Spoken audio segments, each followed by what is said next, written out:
In a previous video, we replaced a CRT in a Tektronix Type 502A oscilloscope. Part of that process was to take this CRT ring, which is part of the assembly for that CRT, and get it mounted so we can then do a fine tuning of the horizontal balance, literally the physical balance of that CRT in comparison to the chassis of the oscilloscope and how it's sitting in a particular, maybe on a bench, maybe on a cart as they were used in the past. The ring that I had for that unit had a break just like this, and I reached out to eBay to see if I could locate another one, and then I did receive one, but it had a complete ring on this side but was broken on this side.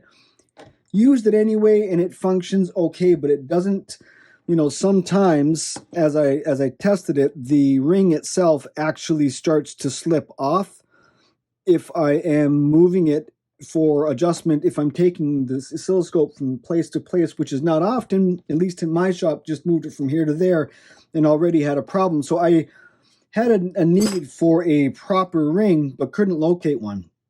Now, I had made mention in that video that if anybody had 3D printing knowledge, maybe somebody could make one for me. And sure enough, a friend of mine, Brad McFarland from Ohio, turned me on to a gentleman that works at the University of Dayton, and he's a lab manager for the makerspace there and has access to the knowledge for making 3D items in a high degree of detail and high quality. His knowledge is quite extensive.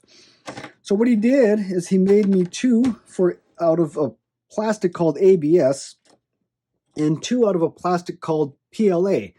Again, I don't know that much about 3D printing, but I do know, we talked about ABS, kind of reminds me of my plumbing days, learning plumbing as a young lad.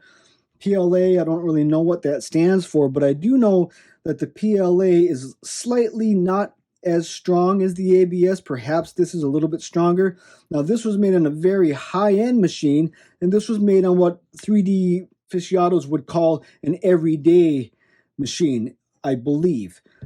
But they have similar strengths when they are in application for various things. So what I'm going to do is I'm going to install the PLA version, because I believe after kind of looking at these, testing them out, and kind of feeling their tensile strength a little bit just by hand, not any scientific measurements, that I think the PLA is going to be strong enough.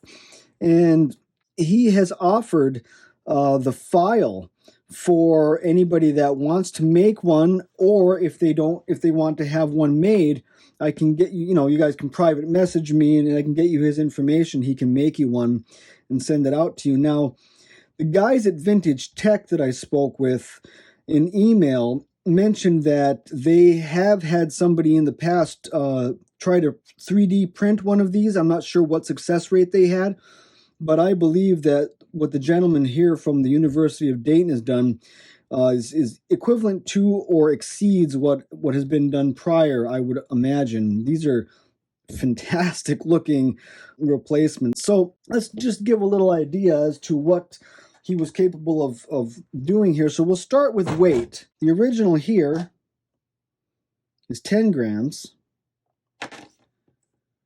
The ABS is 7 grams.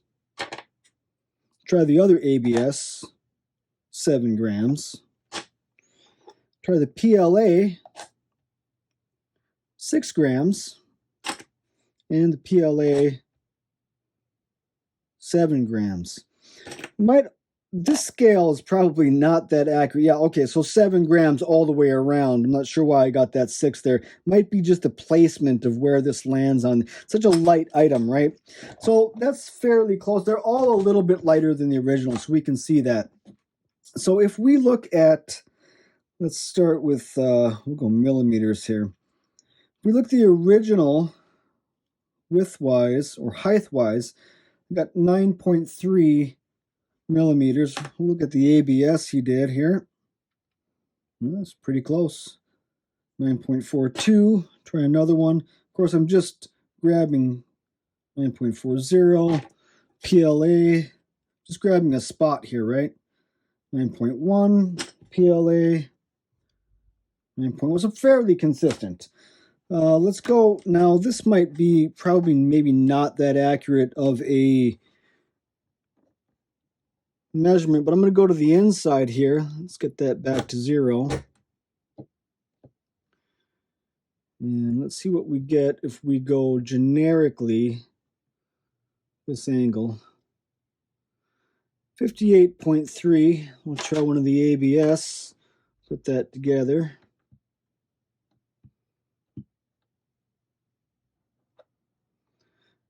57, so that's a little bit smaller, and that's desirable, I would imagine. Let's look at the one in the PALs.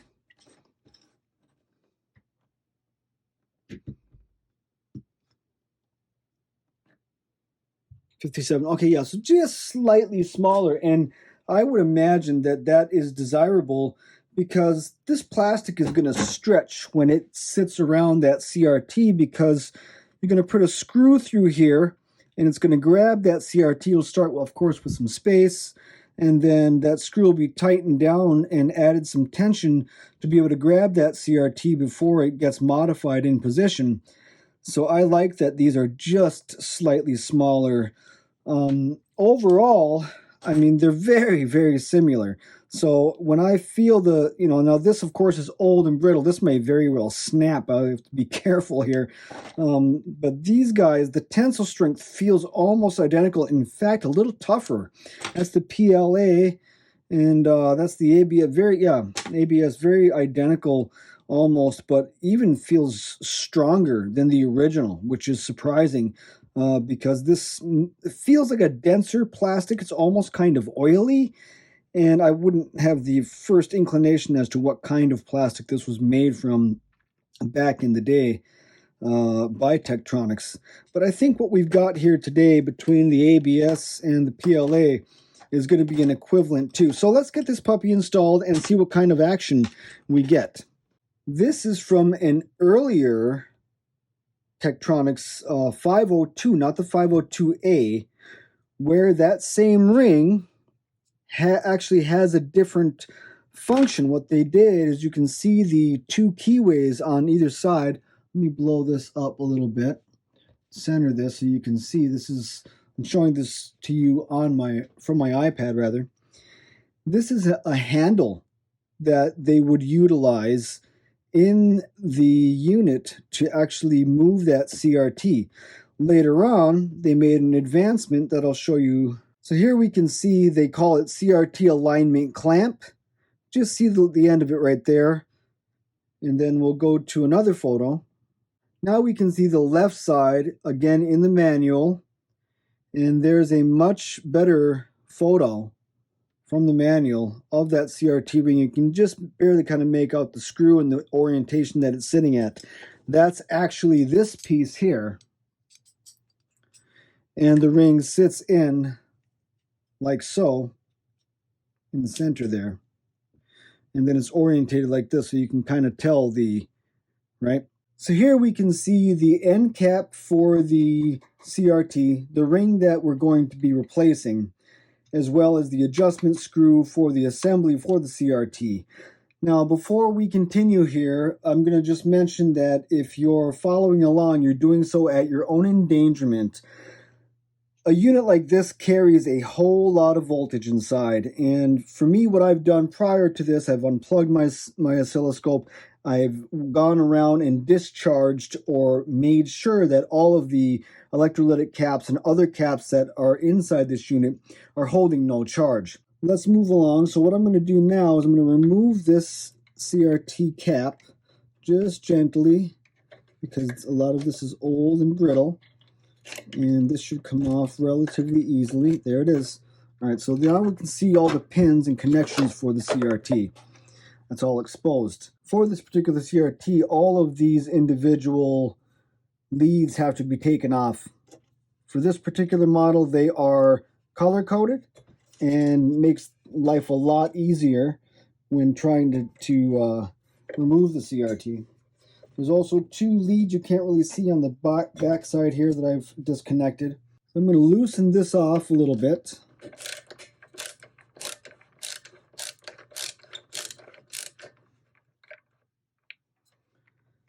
And then that will allow me to slide the CRT out. Now you can't see the face of this. If you want to know how to take this CRT out, you can look at the video on this channel prior. It has some basic instruction. That's all of these parts here. So now the CRT is ready to come out, and I've taken and loosened this off as much as I think there's enough relief there. So what I'll do is just push the back of the CRT out like this and carefully grab it with my hand. That pulls the CRT out. And you can see here that we have the CRT. Now this is the portion where the ring will be grabbing onto. And this is the lovely CRT. So in order to replace this assembly, if you're going to do so without taking this entire thing apart, you kind of got to do some finger gymnastics to get this put back together. So I'll do that now and maybe speed up the video. But basically, you got to take this screw all the way off.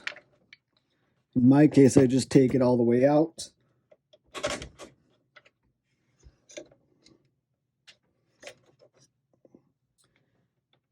And then start turning off. And well, in my case, I guess I don't really have to do that. I can just pull this out because this thing is broken. As you can see, oh, look at that. So the original that I purchased from eBay additionally had another crack there. Look at that, I could close it. So you can see this is the original that came with the oscilloscope broken when I got it. This is one that came later and looks to me to be made out of a different kind of plastic. I didn't notice that before. Have them side by side now. But nonetheless, both of them are broken, as you can see, and are in need of replacement.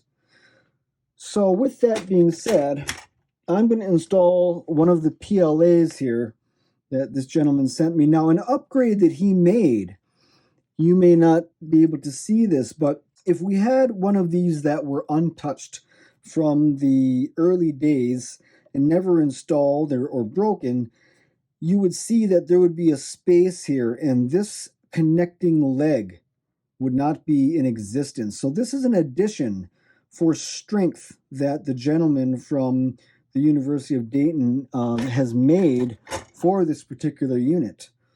Now, they're almost identical. I guess I'll install this one. Very clean and nice. But I think that's a neat thing, and it won't inhibit the travel of the unit itself. So as this sits in here, like so, this CRT is going to turn as this screw's turned. It's going to turn left and it's going to turn right and give us the ability to adjust that CRT. Now, he has calibrated this so it gives enough room to be able to do fine adjustments. Of course, the gross adjustments are done when this thing is loose and not tightened down onto the CRT. So in order to get this thing back on, what I'm going to do is I'm going to take out this guy all the way.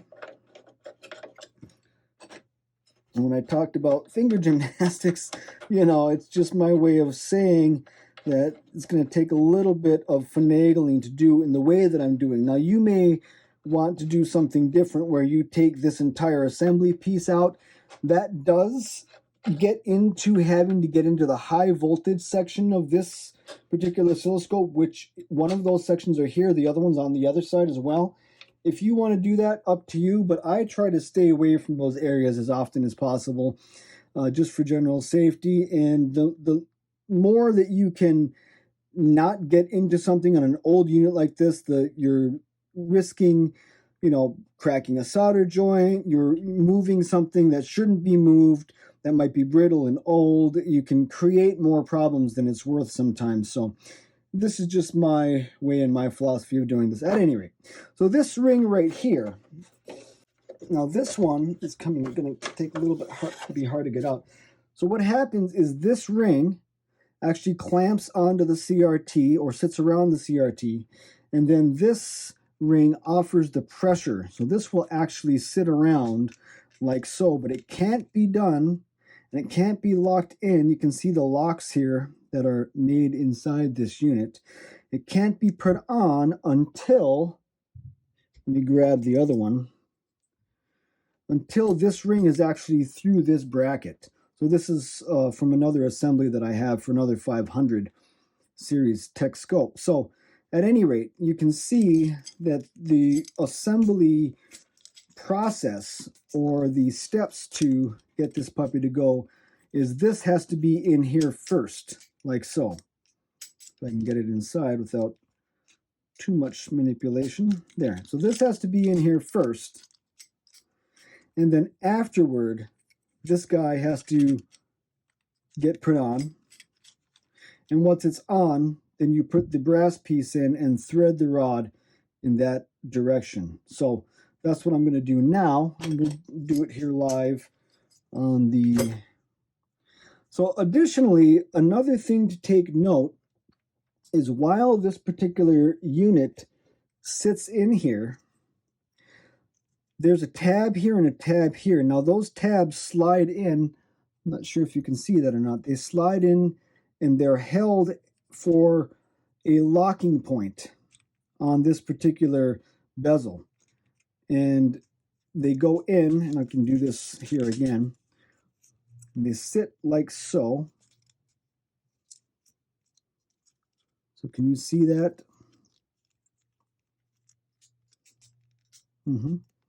See that lock? That's right there. Can you detect? Same thing on the other side. So when this clamps, another way to keep this CRT moving is with this lock here.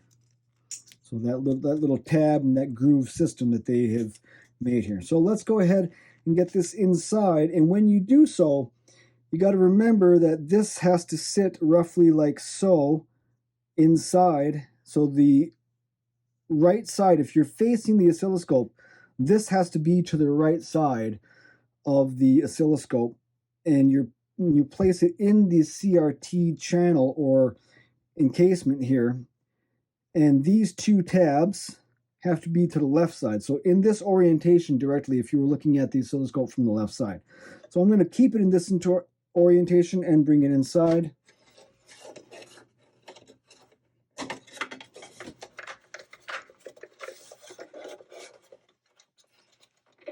The level of difficulty is not too bad there, but you do have to do, again, some finger gymnastics in a sense. And that looks about right.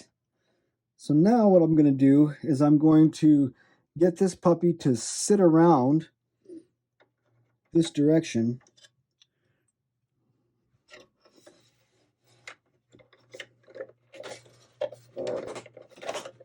You'll see that there's quite a fit.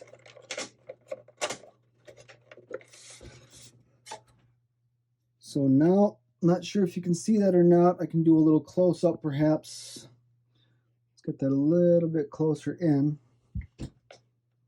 Orientated, but the ring itself is pushed in and is locked into those tabs. So the height of this is quite important. You can see the tab and the lock right there. Same thing on the other side. So now you can see the whole thing moves together like so. Looks pretty excellent so far. So now what I'll do is I'll take this brass piece here. I'm going to place that inside.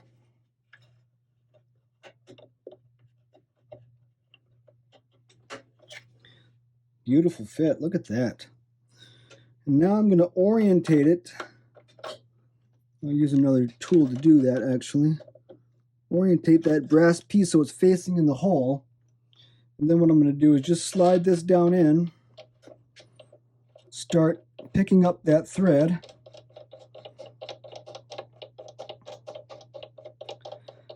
Now what has to happen also is that back side has to grab that screw. So you can see here that this just literally lays in here like so. So in order to get that generally aligned and in there. I'm going to screw that all the way in until it's starting to touch that part. And then I'm going to have to unclip this guy, like so.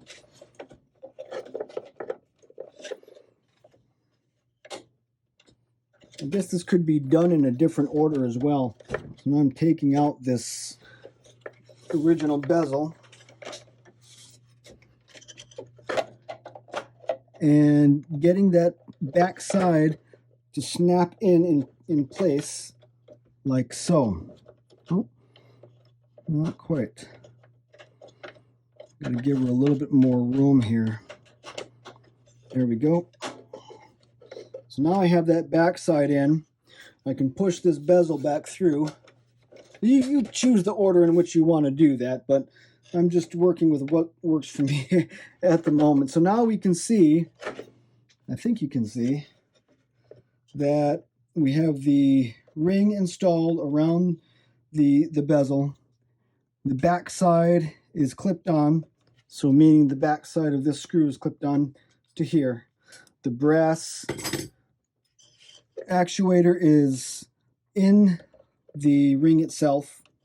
And so the last thing that we have to do here now is add this screw, but I'm going to wait until I actually get the CRT inside. So let me grab that. You got to be very careful when reinstalling the CRT. In my case, the label is right underneath the 5 pins for the deflection plates. 2 more pins underneath here. And there is a part here, let me back out a little bit. There's a part right here where these pins are accessible on the inside, so you can watch as I bring this through.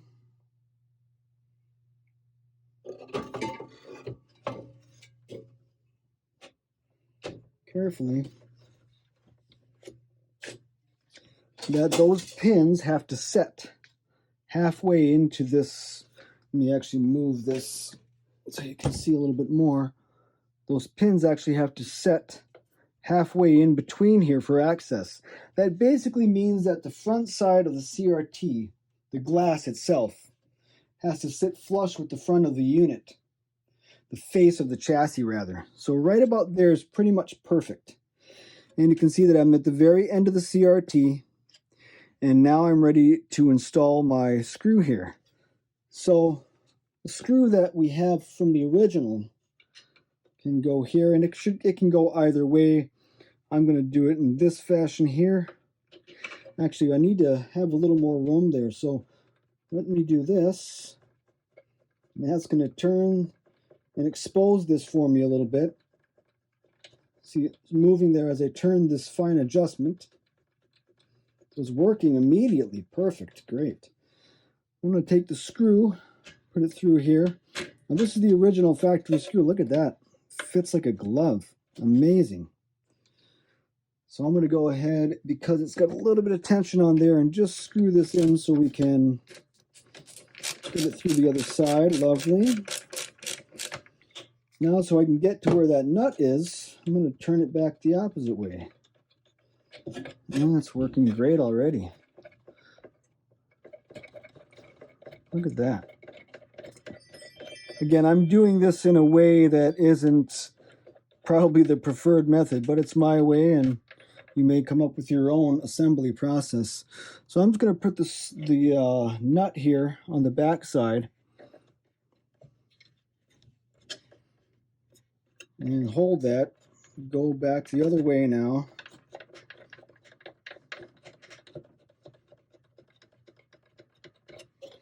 I'm just going to get that nut started onto this bolt. Beautiful. You can see it just grabbed there, huh? Nice. So I'm going to leave that loose for now because I still have to do a gross movement for this. So what I'll do now is I will reposition the camera. So I've repositioned the camera now, and you can see that just by putting the CRT in, there's quite a bit of angle there to the 2 traces in comparison to the chassis of the oscilloscope. You've got like, what, 12, 15 degree angle going there, something like that. So it actually needs to come back in this way. So in order to do that, the appropriate way would be to shut this oscilloscope down and discharge the caps before you put your hand inside and rotate the CRT. But I've been doing this for a while, so I'm pretty confident with where I place my hands and how I do it. Not recommending that you follow my lead by any means, but what I'm going to do, and you shouldn't do this, so let me take the risk here, is I'm just going to put my finger on the back side of the CRT cap slightly, and then I'm going to put my entire palm on the front side of the glass, and I'm just going to rotate it slightly like this, or my fingers in this case, until I start to get that close. So that's called a gross movement. So with that, we're roughly there. And the rest I can get in fine tuning now that I can put the graticule on. So in order to put the graticule on, this piece goes on first. This piece goes on next.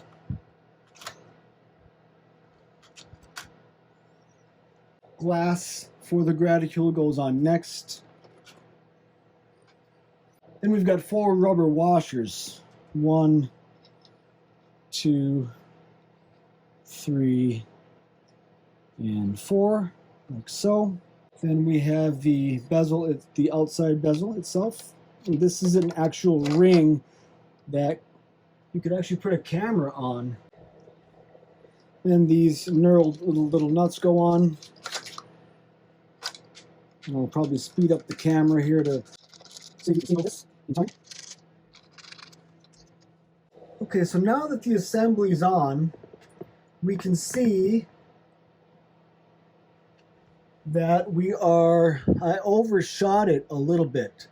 Let me take this position and try to line it up. Can you see that that is not in line with the graticule? Same thing here. So now what I'll do is that's the entire purpose of this guy. So that's going to be needed to turn the CRT. Now I'm going to make a final adjustment to this screw right here, and I'm going to give that just a little bit of tension. You don't need much at all. The PLA or the ABS, they're both more than strong enough, I have discovered, for this application. So I'm just going to give this a little bit of tension, not much. Boom. Maybe, I'm not sure. That I promise you that's less than 3 pounds. It might even be just a pound. You don't need much to grab that bezel, because that bezeled ring that's on the inside, this ring that's inside of here, this plastic bezeled ring, has a bunch of cuts or slots in its design. And that's going to allow even pressure to go around the CRT base. And so you don't need much pressure on this screw. Another thing that you can look for when you're putting this on is that you have this brass nut basically in the center of the throw of these threads. And that when this ring is sitting in here like so, you get the ability of the full travel left and right, which looks to be approximately 1 inch on both sides, which can turn this thing probably 10 or 15 degrees either direction. I don't know the exact amount that it can offer, but you can take a full advantage of the travel of that nut when moving this ring for fine adjustment. So this is really for once the oscilloscope is fully assembled and it's moved from place to place, or just sitting on the bench, you know, not saying that gravity is going to shift, but at any rate, you want to be sure that that trace is sitting flush with the graticule. So if I turn this now, oh, so I'm going the wrong way. So I'm going to start turning this red screw, this adjustment screw, and let me take the intensity and turn that down a little bit. And then what I'll do is we'll get a little bit finer trace on here if we can. There we go. And then I'll bring this down. And now I'm able to really fine tune that trace until it's straight with the graticule. And that should be corresponding for both of these. So we can look at a few different spots. And from where I'm sitting, that's close enough for my needs. So that ring turned out excellent. So thank you to Brad McFarland and the gentleman from the University of Dayton for taking the time to make this ring, both in PLA and ABS, like I said, and give me the ability to have a full replacement here that functions just as good as the original factory ones, is pliable and has enough throw, fits like a glove, just perfect. If you want and you are in need of one of those rings, private message me and I'll make sure to put you in touch with this gentleman. So I wanted to mention that I'm just really thrilled that this worked out in the way that it did. You can see the original CRT ring here, then a later version that I purchased on eBay, still with the same degrading throughout the years, plastic breaking off units. You know, these things are many, many decades old, all the way to the modern PLA version that was made for me by the University of Dayton, which works just as good, if not in some ways a little bit better, especially with this addition of the design here for this additional brace. I just think that's innovative and very well done here. So I'm again going to turn all this on to Vintage Tech. Now, if you don't know about Vintage Tech, I want to turn you guys on to them. So Vintage Tech is a group of volunteers that is keeping a lot of the old Tektronix equipment available to the new generations and kids that are coming up, and adults like myself that like to use this older gear, because really back in their day and nowadays, they're just the leaders in some of the finest equipment ever made for test equipment in the electronics field. Have put together videos for a YouTube channel of some of the old technology and some really great stuff. If you go to their YouTube channel, you'll see how CRTs are made, how tubes impacted the industry, how these oscilloscopes and other items were made back when they were making some of the first integrated circuits and so forth. It's just really phenomenal stuff. So go ahead, feel free to check them out. Check out their YouTube channel, Vintage Tech. I can't imagine what it takes to recreate something like this from a 3D printer. 3D, right? So we've got X, Y, and Z axes involved, and you have to make something that this mounts on. I don't have the first idea, so I'm grateful to those that have that knowledge.